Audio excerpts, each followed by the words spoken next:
Let's begin tonight's bedtime story. Once upon a time, nestled between two misty hills and wrapped in a ring of silver leaf trees, there lay a sleepy little village called Willowmere. The people of Willowmere were simple and kind.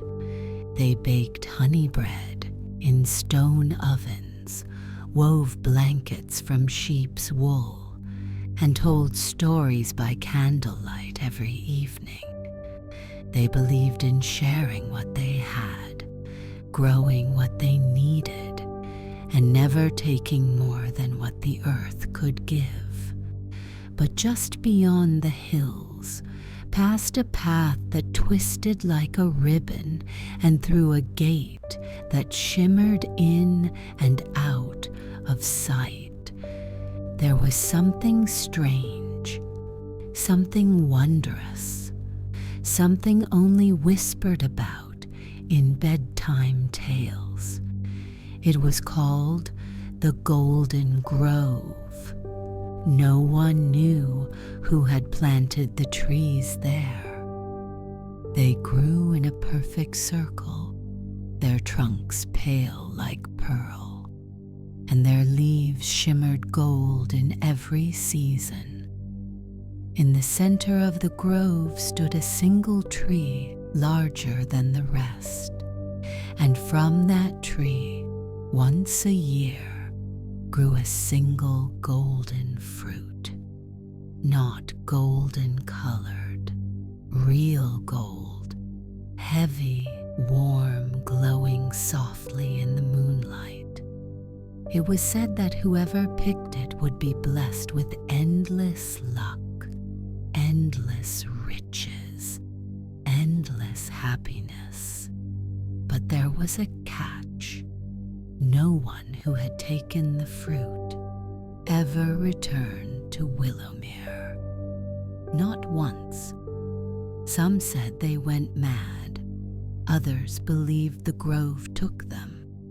But most believed they simply vanished into their own wanting.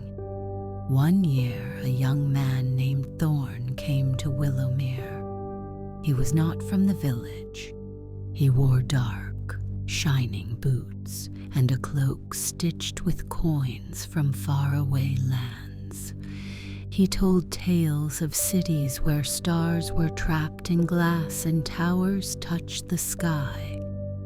He laughed loudly and never once thanked the people who shared their food or blankets. And when he heard the story of the Golden Grove, his eyes lit like fire.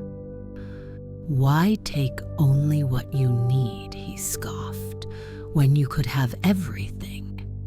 The elders warned him softly. The grove doesn't like hunger that never ends. But Thorn only smiled. "Then I'll take a bite big enough to last forever." He left the next morning before the dew had even dried, walking fast and proud toward the hills. The village watched him disappear through the misty gate, the echo of his boots slowly fading. And then silence. Days passed, then a week, then a month. But unlike the stories, Thorn returned. He came back just before the first snowfall. His pack bulged with golden treasures, coins, rings, even a necklace made of sunbeams. He looked thinner, tired, but his eyes still gleamed. "I told you," he laughed. "There's enough for anyone who dares." The villagers watched in quiet wonder as he built himself a house larger than any they'd seen, its roof lined with silver, its windows rimmed in crystal. He bought every loaf of bread, every blanket, every cup of cider, offering gold in return. The villagers politely refused, saying, "We have what we need." But Thorn grew restless. He returned to the grove again and again. Each time he came back with more: shoes that sparkled with stars, mirrors that spoke, clocks that ran backward. But his eyes, though rich in shine, grew dim. He no longer laughed. He no longer slept. He sat alone in his towering house, watching his treasures like a bird in a cage of gold. One evening, a child knocked on his door. "Sir Thorn," the child whispered, "you dropped something." She held out a single coin. Thorn stared. It wasn't one of his. It was simple, dull, like the ones the villagers used to trade for flour and jam. He looked around his mansion and suddenly realized he couldn't remember the last time he'd tasted jam, or felt warm beside a fire, or heard a story. Only silence and gold.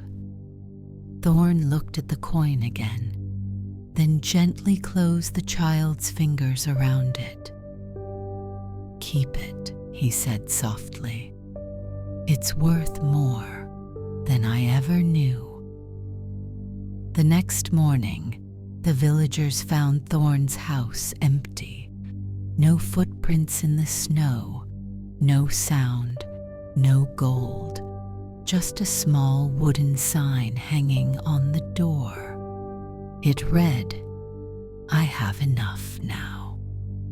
No one saw Thorn again, but some say he returned to the grove, not to take, but to give. That since then, the golden tree has borne 2 fruits each year. One is taken by someone who is still learning. The other is planted somewhere quiet for someone who has already learned. And in Willowmere, children still gather by the fire to hear the story, not as a warning, but as a reminder that what we have when shared is always more than enough, and that golden things shine brightest when left in the sun.